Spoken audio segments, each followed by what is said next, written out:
Good morning. I'm calling the meeting to order. We have 3 bills on our agenda. I want to welcome all the members from the public and for our committee as well. We're in recess today to have our committee meetings. So I've been to a meeting already this morning. I'm sure some of y'all have as well.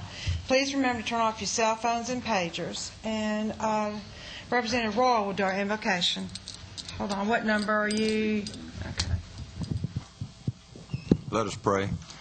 Our Father, we thank you for the many blessings of life. We especially thank you for this group of individuals who are dedicated in doing the work for the people of the state of Georgia. We ask you to be with us, guide us, give us your wisdom, and let us know what the right thing to do is and give us the courage to do that. In Jesus Christ's name we pray. Amen. Thank you, Representative Royal. The next order of business. And first of all, let me just do a couple of housekeeping things for us. For our members, please remember to push your button to speak. And also, when you are talking, lean into the microphone so it can be picked up. At this level, which is a full committee meeting level, only committee members ask questions. The time for our public input was at the subcommittee level. And I certainly appreciate all the efforts people have made at that level. Tom McCall, do you have an Environmental Quality Subcommittee report? Is Tom here? Where's Tom? Yeah. All right. Good morning. Morning, Madam Chairman. Yes, ma'am, I have an Environmental Quality Subcommittee report. But before that, as a lot of you know, there was some confusion the other day in a subcommittee meeting, and I just want to make sure one more time that it was simply a misunderstanding, a mistake on my part, had nothing to do with the chair or anybody else. But we had a do-over the next couple of days. And as far as I'm concerned, everything's fine and it's over with. There was no, I repeat, absolutely no intentions of anybody for any kind of under-the-table, in-run, around the corner, whatever you want to call it, mess-ups. So with that, it's over with. If you got in a conversation, I said the other day, come see me. Nobody came, so don't come see me anymore if you're worried about it. Order, Chairman. Senate Bill 191 and 510 were what we were talking about. The last committee meeting we had, whenever that was, yesterday, and both of them came out with a due pass, Madam Chairman. Thank you. Thank you, Representative McCall. And then Representative Manning, if you will do your Resource Management Subcommittee report. Yes, Madam Chair. The Resource Management Committee has had under consideration Senate Bill 578 and has passed it out of the subcommittee with a due pass recommendation. Thank you, Representative Manning. The first bill we'll take up today is Senate Bill 191. And Chair of the Senate Natural Resources is here today, Chairman Tollison. Thank you. We appreciate your being here. And just want to explain before you start talking that a lot has happened to this bill since it was first sent over to the House. And Chairman Tollison, if you'll just begin. Thank you. Thank you, Madam Chair, and thank you, committee, for hearing this. This document number is LC 254538S. It's a substitute, and I think that's the one you probably have before you. A lot has gone into this, and I want to say that the governor lifted the moratorium on Southwest Georgia on Friday, and I know y'all are all aware of that.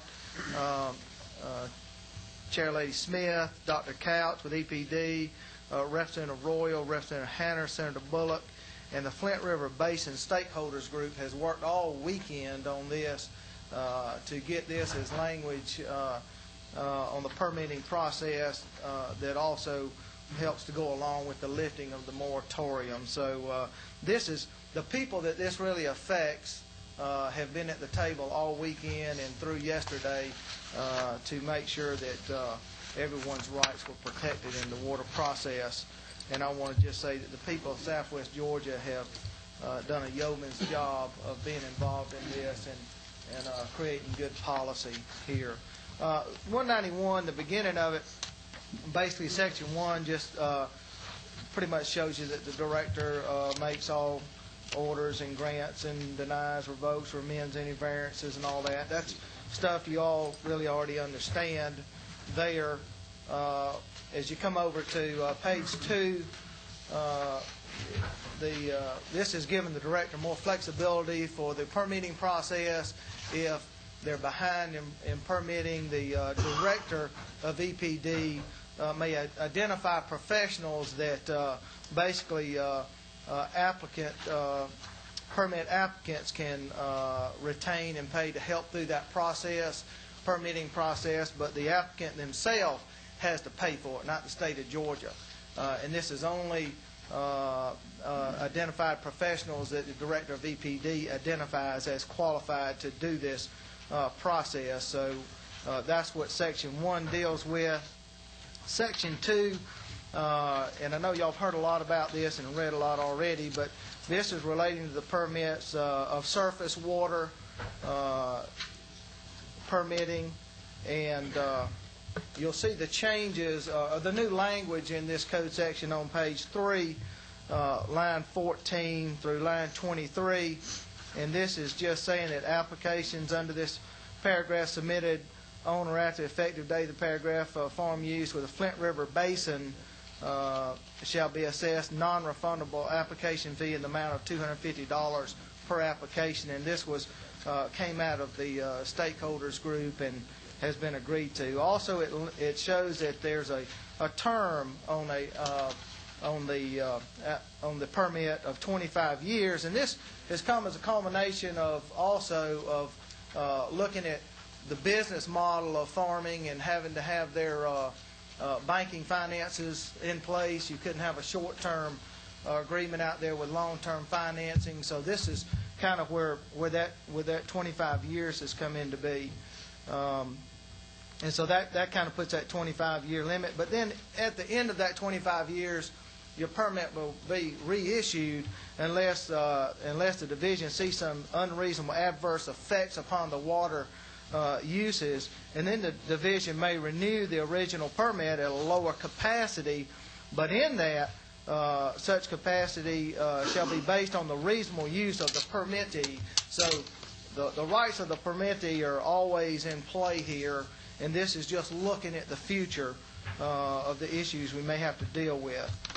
Section 3, this is where the director may permanently revoke any permit under this code section for farm use within the Flint River Basin applied for on or after the effective date of this paragraph if initial use for the purpose indicated on the permit application as measured by a flow meter approved by the State Water and Sewer Conservation Commission has not commenced within 2 years. So in other words, if you've gotten the permit and 2 years have gone by and you've not use this, then you would have to basically demonstrate that your non-use was due to financial hardship or circumstances beyond his or her control.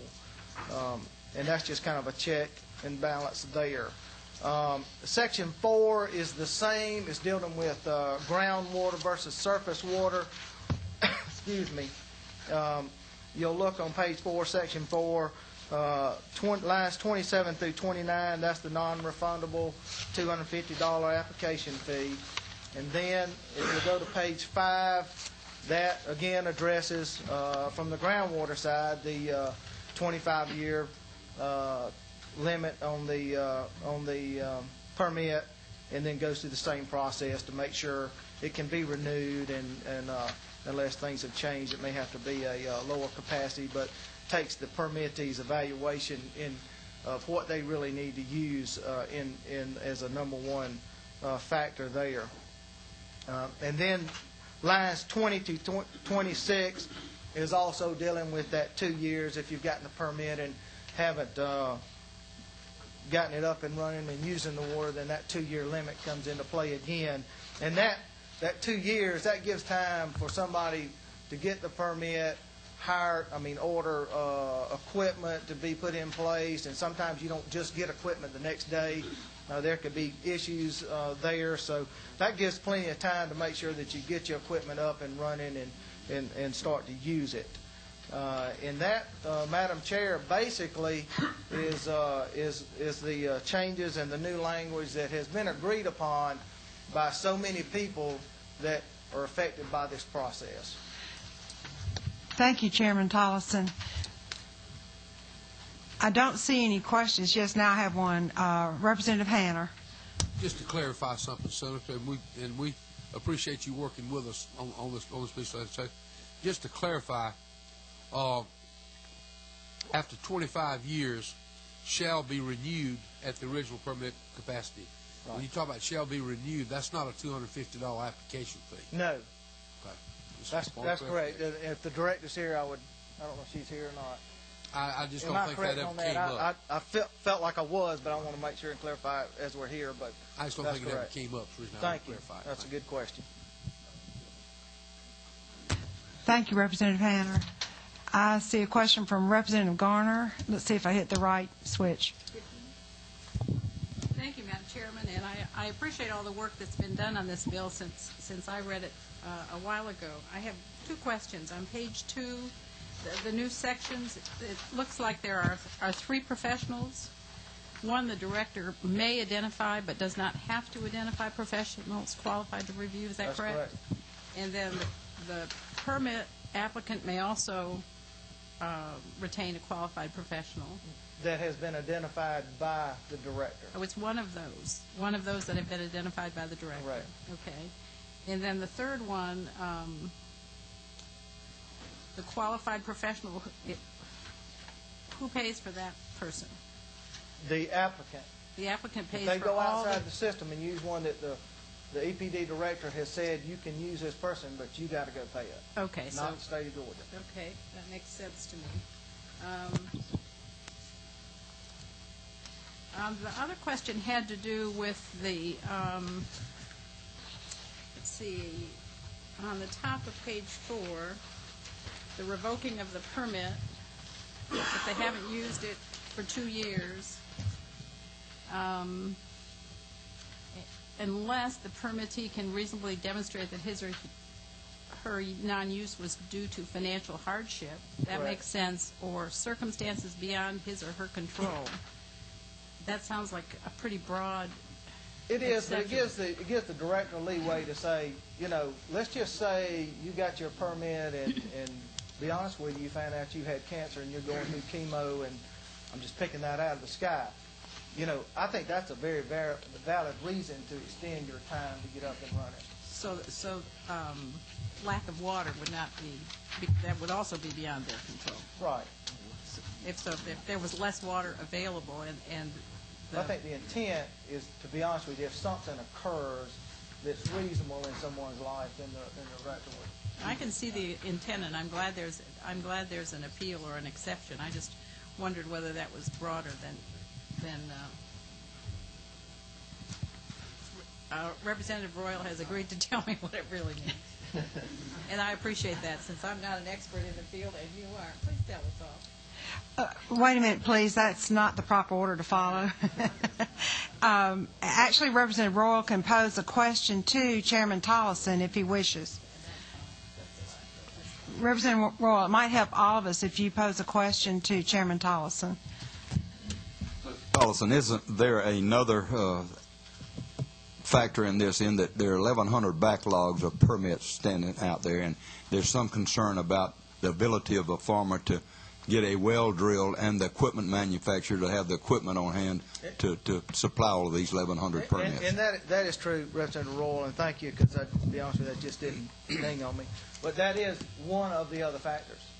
But the other factors are also in there, too. But it couldn't be because of the weather. Please pose your questions to me. Chairman? Just a second, please. Let me disconnect Representative Royal, and then connect Representative Garner back. Okay, Representative Garner. I was just seeing weather or lack of rainfall as a circumstance beyond his or her control, and I understand that's not your intention. I was just wondering if that needed to be clarified. But I am sure that the director of EPD would take those things into account, and Yeah. that's given her the flexibility, or that person at the time, or whatever. Thank you, Chairman Tollison. I see no more questions. The chair would be interested in a consideration of a motion from someone. Representative Royal. I would like to move that the committee, full committee, recommend a do pass recommendation on the committee substitute to Senate Bill 191, LC 254538S. Thank you. A couple of seconds there. Any questions? All those in favor, please signify by saying aye. Aye. Any opposed? I want to thank Chairman Tolleson and all the members from the Flint River area and the legislators and the EPD and the governor's office. This was really put together once we realized the moratorium would be lifted, and there was a desire to avoid speculation also, which could hurt the farmers whose living is determined by their ability to get permits. So this is an example of our legislature, both chambers, pulling together to address a very serious problem. And thank you, Chairman Tolleson, for your leadership. I would just like to say once again, I want to thank the legislators from that area working with everyone and dealing with an issue that's so important to all the people of Southwest Georgia. Thank you. Thank you, committee. Thank you. Our next order of business will be to take up Senate Bill 578. Chairman Rice is presenting that. Thank you, Madam Chairwoman and the members of the committee. This bill is LC 380097. This is a bill by Senator Whitehead and others. This is a very simple bill. Basically, it's a smaller government bill. And basically, the issue is that trucks that haul waste or grease are regulated by DNR in EPD, and the same truck can carry a septic waste, and that's regulated by DHR, the Public Health Section. Now, the trucks that haul both types of waste to the disposal site must be insured, must be inspected to ensure that they don't leak. And that charge is approximately $150 per inspection. Although the waste can be carried together, that can't be carried together, many times one truck carries both types of waste. So what happened a couple of years ago, through some other law changes that were made, the unintended consequence of this was that the same truck can be inspected 2 different times by 2 different agencies, both of them charging an average of $150 for the inspection. Also, if the truck goes to a different county, the county has the opportunity to re-inspect that truck, and these carriers are paying up to $600 in many cases for an inspection that really only was destined to take place one time to ensure that there was no leakage. All that this bill does is provide that a hauler of commercial waste and septic tank waste is inspected one time either by DNR or DHR, the local health department, and that other agency will accept the inspection, and that one inspection is good throughout the state, so you can move county to county. And that's basically all the bill does. It's a bill to reduce the overhead of regulation and a smaller government, and at the same time to preserve the efficacy of the inspection requirement. Thank you, Chairman Rice. And I see a question from Representative Buckner. Hi. I just have a question. Living near a regional landfill where some of this is being brought, it starts out possibly in one condition and on a hot summer day ends up in a different condition as it travels 2 or 3 hours. So you're saying that if there's a problem, I'm asking if there is a problem en route, if they're inspected at the beginning of their trip and there's some kind of issue with leakage or some type problem, would they be able to stop them and inspect them at that point? The current law, if I'm not correct, calls for one inspection during the course of the year. Okay. Thank you. I see. I have a couple more questions. I have number 1, Chairman Hurd. Thank you, Madam Chairman. Chairman Motor Vehicle, I question that this inspection, does that have any implication into the emissions inspections that occur here? Because it talks about inspection. I don't see where the bill outlines as to what they're inspecting for, would it conflict any with the emissions inspections required by the state? I don't see anything in the bill, nor has the sponsor of the bill in the Senate indicated that there was anything to do with emission inspections. They still have to go through the same emission inspections, and I believe that the people who do emission inspections are different people than do leakage inspections of the tank. The normal process that we do is we let each representative on our committee have the opportunity to ask one question. I wasn't strict with that in the beginning. I don't see too many questions on this bill, but we'll need to follow that policy from this point forward. Chairman Hurd, you indicated you had one more brief question. Yes, ma'am. I'm just questioning the definition of inspection in this bill as to limiting it to the leakage and not carrying over into the emissions. And where are you looking specifically? Well, I'm asking where is the definition of what the inspection is for? Yeah, I am informed by someone who aptly should know that it's in a different code section. Thank you. Which is a lot of the case, even in motor vehicles law. It's the same idea. Thank you, Mr. Chairman. Thank you, Chairman Hurd. And our legislative counsel just pointed out to me, if you will look on line 20, page 1 of your bill, for purpose of, it's line 20 and 21, for purpose of compliance with requirements of this subsection. So we're dealing strictly with this subsection, if that answers your question. Thank you. Thank you, Madam Chair. Then I also see Thank a you, question. Legislative I also see a question from Chairman Martin. Thank you, Madam Chairman. Gentlemen, just to be clear, when you're talking about inspections, you're talking about the annual inspection of the truck. This bill in no way would prohibit local law enforcement if they saw a leakage en route from stopping the car. No. I just wanted to make it clear that's what I believe we were reading here. Right. I believe Representative Buckner's question was. No, I think it's a good question. Still be able to do that. I would certainly be opposed to that if, in fact, this bill did that. Thank you. Hold on just a second. Let me check the board to see if there are any more questions and check with our aide. I don't see any more questions. Whoops, I have one from Representative Manning. Madam Chair, I was going to make a motion at the proper time. Again, I see no more questions, so this is the proper time. Madam Chair, I move that Senate Bill 578 do pass from this committee. Second. Thank you, Representative Manning, and I had a second. Is there any more discussion? All those in favor, please signify by saying aye. Aye. Any opposed? Thank you. Thank you, Chairman Rice. Chairman, and thank you to the committee.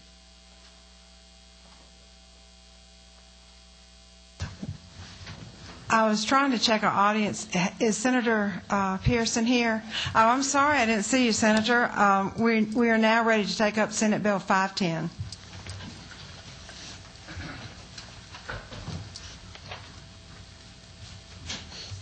Thank you, Madam Chairman and members of the committee.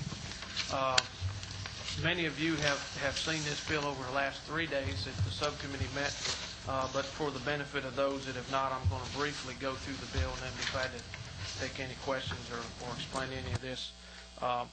Let me first preface that by saying that we're only dealing with one buffer here, which is the 150-foot rule and reg, commonly referred to as the Section 5 criteria of the EPD Planning Act, that deals with what's called a small water supply watershed. What happens is when a municipality or county puts in a water intake, either in a reservoir or in a stream, then the department requires that they adopt this buffer for 7 miles upstream of that intake in an effort to protect the water quality that's going to be withdrawn, and that's certainly a common sense practical approach to protecting that and the citizens. The problem lies with the exemption and variance procedure in that the counties under this rule and reg may exempt current use at the time the buffer's adopted, agriculture and forestry uses. Senator, may I interrupt you for just a minute?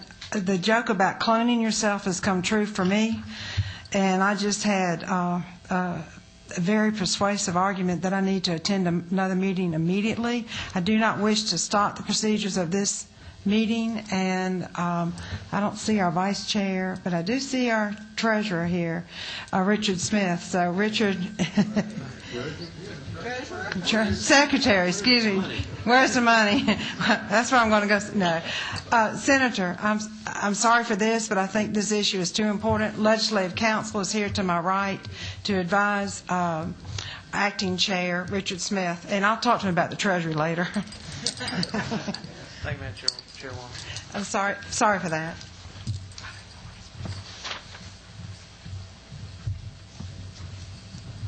Please continue. All right, thank you, Mr. Interim Chairman. So anyhow, the problem has come up in the variance and exemption procedure here of what's allowed to be exempt. And I'm reading from the Section 5 criteria. Local governments may exempt land use prior to promulgation of the water supply. That's existing use exemption. They may exempt mining activities. They may exempt utilities. And they may exempt specific forestry and agricultural activities. What is not allowed in those exemptions currently is for any residences or any other type of development. Therein lies the problem in our district. Lumpkin County has become the poster child for this, but it is by no means the only county that is affected. Of the 7 counties that would come under this bill, of our 8 in our district, we have support from 5 of those in the form of mayors and or commission members. So in the case of Lumpkin, it's 5.7% of the land mass of the county is taken up in this buffer. Land prices up there right now are in excess of $20,000 an acre. Many of the parcels are small, and therefore most of the people, if they're doing agriculture, it's in a very limited fashion, but most of them are doing nothing. They've let these grow into pastures or buffers, and they simply want the ability to put a house in there. What it does not affect is any of the other statutory buffers. The 25-foot or 50-foot on the trout stream is not affected, nor is the river corridor buffer. And the 16 Metro North Georgia Water Planning District counties are specifically not covered in that, and that exemption to this bill is on page 4, line 20. So if you're in one of those 16 counties, it doesn't affect you. What the bill does is 3 things. First of all, on page 2, there's an exemption at the bottom of the page on line 31 for a house on 2 acres or more, provided that the local zoning allows that density, and also provided that the field drain lines of the septic tank are outside that 150-foot buffer. We've been in consultation with the governor's office at length on this. He's in agreement with us that in cases, many of our counties, these parcels are so small that if they didn't have an outright exemption for a house in a situation like this, that this buffer would amount to a direct taking of their property through inverse condemnation. They would have no other practical use of that property if they couldn't do this. And many of these are in fact bought as lots for somebody to build a cabin or a house on. On line 12 of page 3, this allows for the department to come up with a variance procedure. Most notably on line 20, such rules and regulations shall provide the director should consider granting a variance under the following circumstances, and it lists those. One important part of this is that they have to prove that the use under this variance would maintain, and I'm on line 29 now, the completed project will result in maintained or improved water quality downstream of the project. So that's a very high hurdle to get over. And certainly we're concerned about protecting water quality downstream, so we think that's appropriate.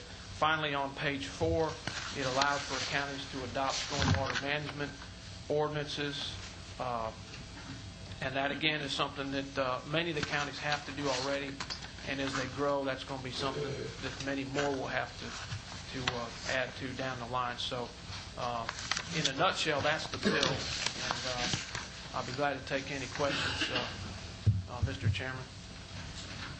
Thus far, I see no questions. Chairman, my light obviously doesn't work. About pressing it. I'm at 13. It must be an unlucky number or something. Thank you, Mr. Chairman.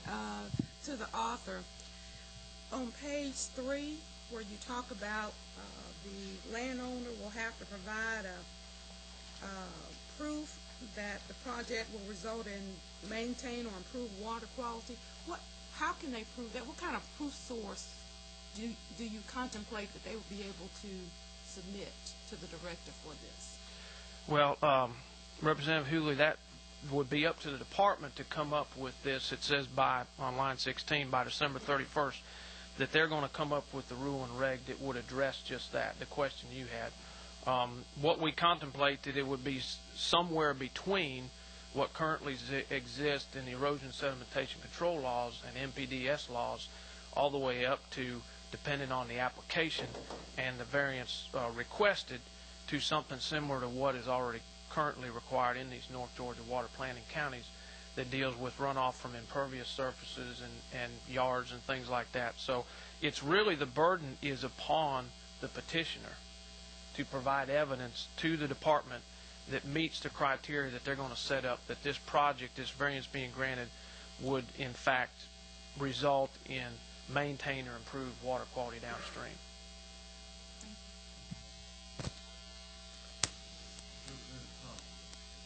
Thank you, Mr. Chairman. Senator, question about, I'm on page 3 at the top of the page where it talks about septic tanks being able to be located within the buffer, and the drain fields would be outside of that area. I'm assuming first that there's a limited amount of flat ground on these properties and hence the desire to build within the buffer. Shouldn't there be some concerns about having septic tanks within that buffer? And in terms of the drain fields, I'm assuming that if they're not in the buffer, that they're kind of going upslope away from the water source. And I've got a friend who's a plumber, and he said all you need to know is gravity. Everything flows downhill. Isn't that potentially disastrous for the drinking water reservoir that's downstream? Well, that's a good question, Representative. I appreciate you asking it. There is no evidence that if the field lines were in the buffer that it would be detrimental to downstream water quality. With the installation requirements nowadays of septic tank and the health department's approval of that installation and the new infiltrators and things they have, 2/3 of the water is actually lost through evaporation in a modern septic tank, not through infiltration into the ground. So in light of that, though, we still said to be safe, because this is a buffer to protect the water quality downstream, let's put the burden on them that they have to have, it may not be perfectly flat, which is not required, but it would have to have health department approval, including the soil would have to perk, or they would have to pump it to a location on their property, or get an easement from someone else and get a place they could pump it that would allow it to be something that would be approved by the health department for that application. So again, we sort of kind of went above and beyond with the field lines, but the tank itself is sealed, and we really don't see that there's going to be an issue there. So the burden's upon the property owner, and at that point the discussion was, I think yesterday, what happens if they don't have adequate land for that? Well, that's really, at that point, it's their problem. We've simply allowed them, though, this exemption to build the house. Now, to meet all the other required environmental criteria, that's going to be the burden of the landowner there. Thank you. Representative Buck. Thank you. We've had an ongoing discussion about the septic tanks and the buffer, and I still have grave concerns. But I'm going to, in light of that, I'm going to just ask one question, that in the beginning of this whole process, we had a different bill that was talking about the landowner's concern about the value of their land if they couldn't use it and build on it. And the whole, and a lot of that's changed. But this bill now is a bill to allow variances. And so if this is a bill that allows variances, we had an amendment that was agreed to by you, and then you changed your mind, and by the subcommittee, and it changed its mind. But we had an amendment that took out that section about the septic tanks being in the buffer, and then the rest of it talks about the variance process. Why do you feel that that variance process that's on page 3 is not enough if we take out the section on the bottom of page 2 and the top of page 3 like we did before? Well, Representative, when I was presented with those amendments, I spoke incorrectly as to my support because I referred to the wrong page on that line, and I stated that yesterday. Again, specifically, we have all along said that we'd have to have an exemption for these small properties, or else it's a taking. It's clear and simple. If when 150, you got basically 440 foot square is 2 acres.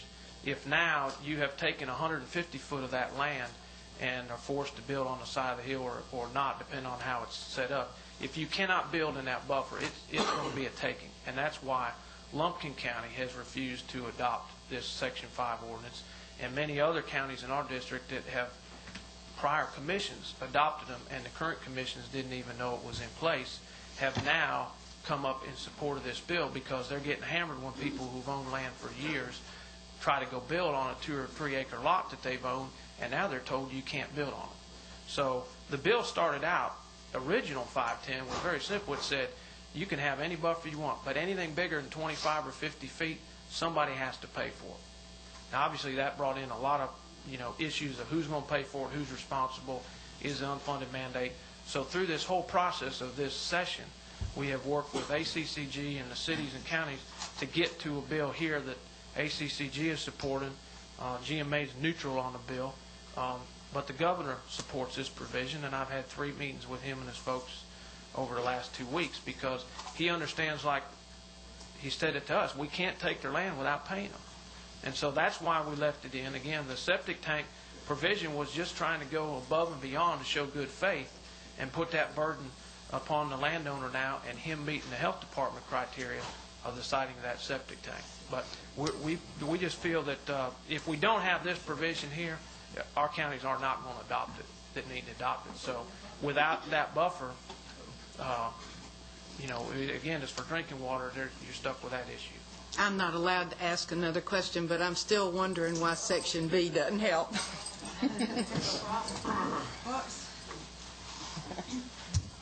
Hello, y'all. Sorry I had to leave. I was needed for a quorum in another meeting. Who's next in line?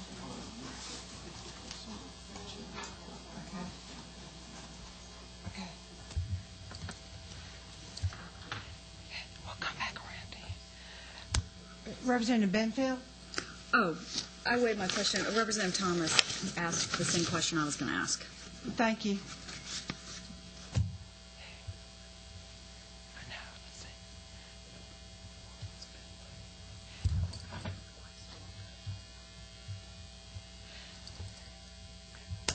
Representative McCall.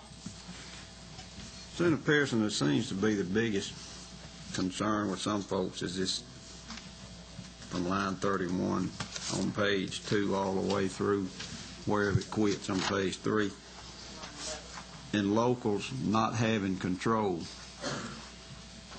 Line 36 on page 2 pretty much lets the locals do what they want to, doesn't it? You're referring to the line that says such a dwelling must be in compliance with all other local zoning regulations? Right. Yes, sir. We can't grant them under this bill any greater density than what the county has if they have zoning. And by the Constitution of the state of Georgia, we can't get in local zoning. Zoning is constitutionally protected. Right. Yes, sir. Okay. Thank you, Representative McCall. I see Representative Holmes. Yes. Well, as sort of a follow-up to what Chairman McCall indicated, the local communities don't currently have a zoning ordinance. And you know, these counties that you were talking about do have a zone. All of them do have zoning ordinances. I know some counties do and some don't. Well, I can only speak directly to our district. So I meant those right. 6 counties or 7 counties. And most of them do have it. I've actually have one county now that allows a 3/4 acre lot, and they have pulled their official support for the bill because they feel that we are downzoning their county in this when it would require 2 acre. And I've tried to explain to them you're still allowed the variance procedure. You can make that argument through there. But again, we had to come to some compromise on that exemption for that single-family dwelling, and so we felt that 2+ acres with the field line out, provided the local zoning allowed it if it was in place, was reasonable for both sides. So I got some on one side of me on this issue and some on the other in my own district. And on paragraph C, page 4, which refers to the lines of an addition to complying, and on line 10, page 4, that the local governments may adopt stormwater management plan. And I remember when we discussed this the other day, you were concerned about the fact that it was a local government mandate. But in view of the fact that EPD, is going to develop a model stormwater management ordinance, you're saying that for the local government to be required to adopt a local stormwater management ordinance applicable to the streams that you're referring to, that would be an imposition, if not a mandate. I guess I'm trying to understand why. And you said they said they're not going to do it, commissioners. In other words, you already have this model ordinance, and in effect, you're asking them to sort of modify it or whatever to do that. Why is that considered to be something which the commissioners say they'll refuse to adopt? Well, Representative, as the language currently reads in this substitute bill, it says the local government may adopt this. Yes. So it's totally voluntary at this point, and it said in addition to those standards. Previously, it said in lieu of. We had the debate on that. We're just asking now to support the bill that your committee introduced as a substitute and move this bill forward. But as it is now, this section is optional to them. It's still there as a carrot to them to move on to this, because very likely down the road, most of these growing counties will have to adopt some type of stormwater management. Okay. No, I was just trying to ask the question why you objected to shall. Thank you, Representative Holmes. Okay.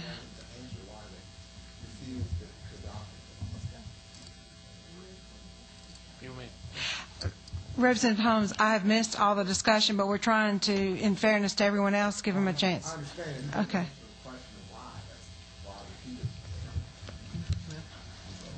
Would you like me to answer, ma'am? That's fine, Senator. I'd be glad to. Because previously, when we spoke, I think it was at Thursday's meeting, on line 6 it said in lieu of complying. And you asked a question, sir, at that time, down here, that in lieu of complying that they may, and I said at that time we would be willing to change it to shall. Now the substitute that your committee's introduced says in addition to. So at that point, it's in addition to the minimum standards. Why would they do it except as an optional at that point? If you change that one word up there, then we were willing to change the one down there. Now this is an incentive, but it's not an unfunded mandate because they may, as it's currently written.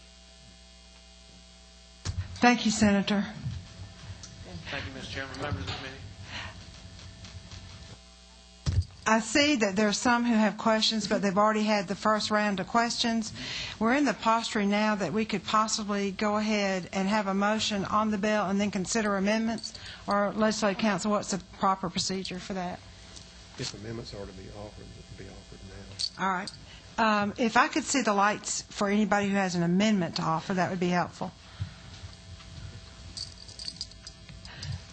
Okay. Representative Thomas. Thank you, Madam Chair. I'd like to offer an amendment, which, shall I read it? And then I'd like to amend LC 254534 ECS substitute to Senate Bill 510 by striking lines 5 and 6 of page 1 and inserting in lieu thereof the following: certain terms, semicolon, to provide for grant of variances from stream and water supply reservoir buffer. And on page 2, striking line 31 through line 11 of page 3 and inserting in lieu thereof the following: 2A reserved. Thank you, Madam Chair. Thank you, Representative. Could you repeat that again? Because I was one of the ones trying to make copies. Do you have copies for the members? Thank you. All right. Representative Martin, just to be sure, Representative Martin, the copy you handed me is one of your originals, so be sure and get it back. I'm going to show it to lead council. I mean, Representative Thomas.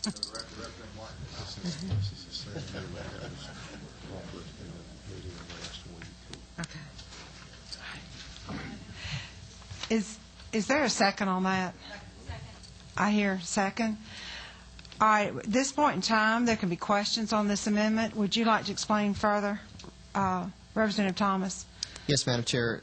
This amendment would remove the language in the bill that deals with septic tanks and their locations. Seems to me that what we really are trying to achieve here is a variance procedure for property owners so that they can build on their property. And so this will remove the discussion of septic tanks, allowing those to be built within a buffer zone. All right. Are there any questions specific to that amendment? Representative Martin. Madam Chair, I don't have a copy of the amendment, but am I correct in saying the gentleman wishes to strike on page 2, line 31 through the end of the page and through line 11 on the next page? Am I correct in understanding? Is that correct on the amendment? Okay. The reason we have this confusion here, usually when you get this type of amendment, it's helpful to have it printed, but I notice it's the original. So, again, I will read what this amendment says. It says, amend the LC 254534 ECS substitute to Senate Bill 510 by striking lines 5 and 6 of page 1 and inserting in lieu thereof the following: certain terms, semicolon, to provide for grant of variances from stream and water supply reservoir buffer. Then the second part of this amendment is by striking line 31 of page 2 through line 11 of page 3 and inserting in lieu thereof the following: parentheses 2, parentheses A, reserved. Thank you, Madam Chair. And if I may, that's the, if we're in discussion, I'd like to Yes, we are. recognize that first. I just want to be clear that I had the gentleman's amendment correct, and I would offer to the committee, for the purpose of discussion, that we're doing a lot more there than removing septic tanks. We're in fact taking the folks' ability to use their property away, and further point out that on line 1, 2, and 3 of the bill, as it is currently drafted in the substitute, it is very clear that drain fill lines have to be outside the area, and it's up to the property owner. If he has a in my opinion, and that of others, I believe that if there exists a 2-acre tract alongside the creek where that drain field could not be constructed, the folks involved would not be able to build a house. I just want the committee to understand that the gentleman's amendment would, in fact, in my opinion, result in the taking of those 2-acre parcels, which the author of the bill, which is the intent, one of the main intents of the bill. So it's just, we're taking away their ability to build a house, not just to deal with the septic tank lines, which are already dealt with. Madam Chairman. Thank you, Representative Martin. I see 3 more questions. I'm assuming these questions are to this amendment. If they are not, if you'll just cancel your button there so I'll know how to recognize you. All right, Representative Buckner. Thank you, Madam Chair. I have 3 points I want to make. One is this is the exact same wording of an amendment that we accepted 2 meetings ago, which was AM 250909, to address the issue of the drain fill lines and the question about taking away the value of the land. It does not, in my opinion, do that, because on page 3, lines 17 and 18, we are specifically giving the director an opportunity to develop rules and regs so that she can honor requests for variances. We are just taking this specific information that fits Lumpkin County out and making it a statewide application for the EPD director to do variances wherever they occur in the state. That wasn't a question, but... Thank you, Representative Buckner. All right, I see 3 more questions. Representative Benfield next. Comment that we had passed this in our subcommittee, but that vote was later redone. Thank you, It passed unanimously. Thank you, Representative Benfield. And then I see Representative Hughley. Thank you, Madam Chair. I was not on this original subcommittee. I just need to have some clarification. On a 2-acre lot, would the septic tank have to be within the buffer? Or would there not be enough room on the other part of the property to put the septic tank? Representative Hughley, I'm going to have you address that to the presenter of the bill. Well, you're correct, ma'am. The septic tank could be outside of the buffer. In fact, the majority or all of the structure could be outside the buffer. The important part to remember is that all these lots aren't set up so that you can have a building envelope that is, going to accept this 150-foot buffer, because most of these lots were present before the buffer was put in place. So you're correct. In many cases, the structure and or the septic tank and drain fields all could be outside the buffer. But remember what is allowed already in this code section, that the county may exempt mining, agriculture, forestry, utilities, and current uses. So all those may be exempted already at the county level without a variance from the department. We're just saying that we want the exemption also for the single-family house in these lines that's been referenced in this amendment, provided that we take the extra step and ensure that at least the field lines, if not the whole tank, and maybe all or part of the structure, is outside that buffer. Thank you, Representative Hughley. I have Representative Cowan. Thank you, Madam Chairman. I just wanted to make the statement that this is the exact amendment that was presented in subcommittee yesterday and was soundly defeated. So I would just encourage the members to defeat this amendment again today. Would you repeat your last line, please? I just encourage the members to defeat this amendment. To defeat? Thank you, sir. Next, I see Representative McCall. We've talked about this amendment for about 20 minutes. I'm ready to vote on it. Please, ma'am. Are you calling? All right. I need someone to call the question on I'm doing it then. Okay, you're calling the question. Is there a second? Second. All right. The first thing we vote on is shall the question be now put? All those in favor of calling the question, please signify by saying aye. Aye. Any opposed? All right. Now we're in the posture of voting on the amendment. For the purpose of our committee to fully understand what the amendment does, I'm going to read it one more time, wherever it is.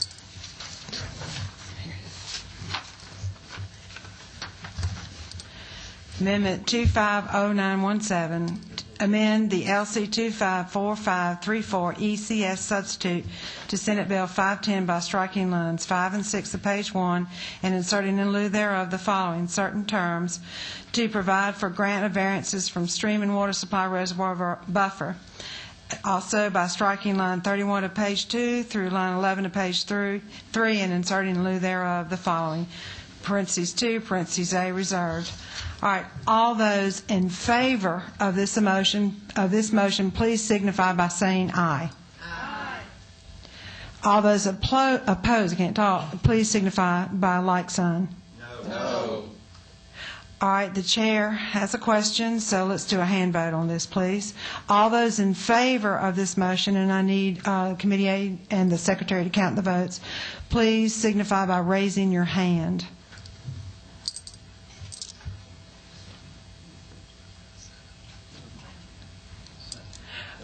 7 are in favor of the motion. All those opposed, please also raise your hand.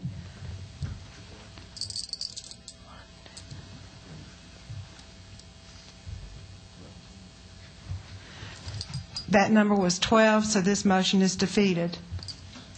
Are there any other motions? I'll entertain a motion on the full bill. Representative Manning has moved. Is there a second? Second. All right. Any questions? All those in favor of the passage of Senate Bill 510, which is LC 254534 ECS, please signify by saying aye. Aye. All opposed, nay. Nay. In abundance of caution, I'm going to ask for a hand vote on this bill. All those in favor of Senate Bill 10, please raise your hand. 510.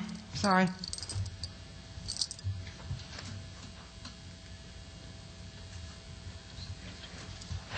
The number was 12. All opposed, please raise your hand.